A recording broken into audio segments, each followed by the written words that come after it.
Assalamualaikum semuanya, bagaimana kabarnya hari ini? Semoga semua dalam keadaan sehat ya.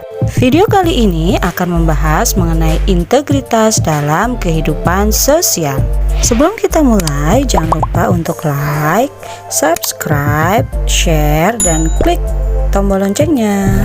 Seperti yang sudah kita bahas dalam materi sebelumnya mengenai konflik dalam kehidupan sosial, konflik merupakan gejala yang tidak bisa dihindarkan dari kehidupan manusia dalam bermasyarakat.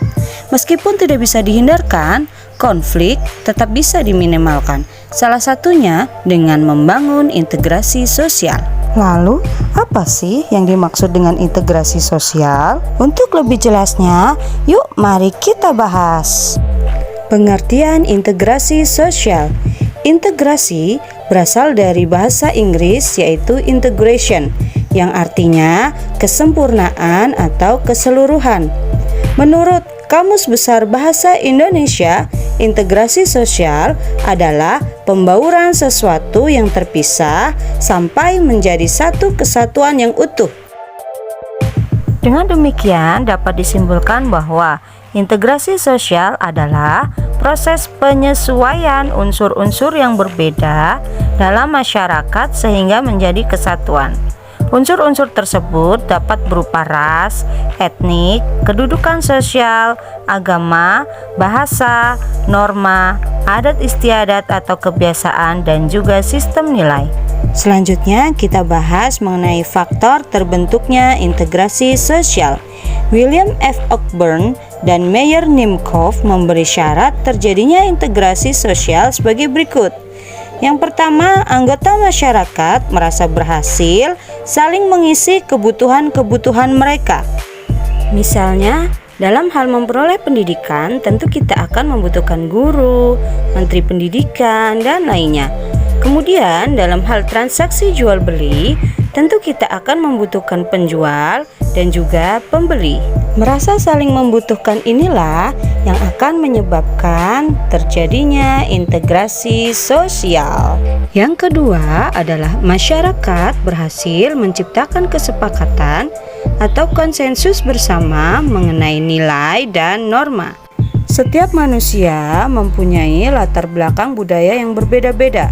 Oleh karena itu, terdapat banyak bentuk keberagaman norma dan nilai yang ada, sehingga kesepakatan norma dan nilai yang harus diterapkan sangatlah dibutuhkan. Kesepakatan tersebut adalah contoh dari integrasi sosial yang berkaitan dengan kebudayaan yang ada di dalam masyarakat. Yang ketiga adalah nilai dan norma sosial itu berlaku cukup lama dan dijalankan secara konsisten. Norma tersebut yang berlaku di dalam masyarakat sebenarnya sama seperti hukum yang tidak tertulis. Contohnya, norma ketika bertamu ke rumah orang lain atau norma saat berbicara dengan orang yang lebih tua. Lanjut, mari kita akan bahas mengenai faktor yang mempengaruhi cepat atau lambatnya proses integrasi. Yang pertama ada homogenitas kelompok. Yang kedua, besar kecilnya kelompok. Yang ketiga, mobilitas geografis. Dan yang keempat, efektivitas komunikasi.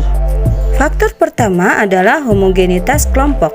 Masyarakat yang homogen atau seragam akan lebih mudah mencapai integrasi sosial karena mereka lebih mudah menciptakan integritas dalam waktu yang cukup singkat. Selanjutnya, besar kecilnya kelompok. Semakin banyak anggota, maka semakin sulit untuk mewujudkan mencapai integrasi tersebut. Yang ketiga adalah mobilitas geografis. Mobilitas geografis adalah suatu perubahan atau perpindahan penduduk di sebuah wilayah. Anggota masyarakat baru di sebuah wilayah akan mencoba menyesuaikan diri dengan norma dan nilai yang sudah berlaku di wilayah tersebut. Faktor keempat adalah efektivitas komunikasi. Jika antar anggota sudah memiliki sistem komunikasi yang efektif, maka integrasi sosial akan mudah dicapai. Selanjutnya, mari kita bahas mengenai bentuk-bentuk integrasi sosial. Yang pertama adalah integrasi normatif. Integrasi yang terjadi akibat adanya norma-norma yang berlaku di masyarakat. Misalnya, bangsa Indonesia dipersatukan dengan prinsip Bhinneka Tunggal Ika. Yang kedua, integrasi fungsional. Integrasi yang mengedepankan fungsi masing-masing pihak yang ada dalam masyarakat. Misalnya, Indonesia yang mengintegrasikan dengan melihat fungsi masing-masing suku, seperti suku Bugis yang suka melaut difungsikan sebagai penyedia hasil-hasil laut. Suku Minang pandai berdagang difungsikan sebagai penjual hasil laut. Bentuk yang ketiga adalah integrasi korsif. Integrasi yang terbentuk berdasarkan kekuasaan yang dimiliki penguasa dengan menerapkan cara-cara kekerasan atau paksaan.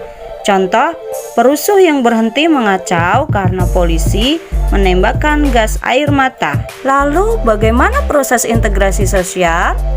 Proses integrasi sosial ada dua. Yang pertama, akulturasi, dan yang kedua, asimilasi. Akulturasi adalah proses sosial yang terjadi bila kelompok sosial dengan kebudayaan tertentu dihadapkan pada kebudayaan asing atau baru, yang sehingga kebudayaan asing atau baru diserap, diterima, diolah dalam kebudayaan sendiri tanpa meninggalkan sifat asli kebudayaan penerima. Proses integrasi sosial yang kedua yaitu asimilasi.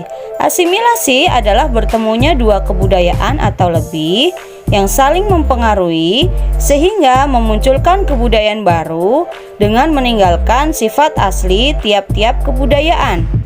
Faktor-faktor pendorong integrasi sosial yaitu yang pertama toleransi, yang kedua kesempatan yang seimbang, yang ketiga sikap saling menghargai orang lain, yang keempat sikap terbuka, yang kelima persamaan unsur-unsur kebudayaan, yang keenam perkawinan campuran, dan yang ketujuh adanya musuh bersama dari luar. Nah, itu tadi adalah penjelasan mengenai integrasi sosial.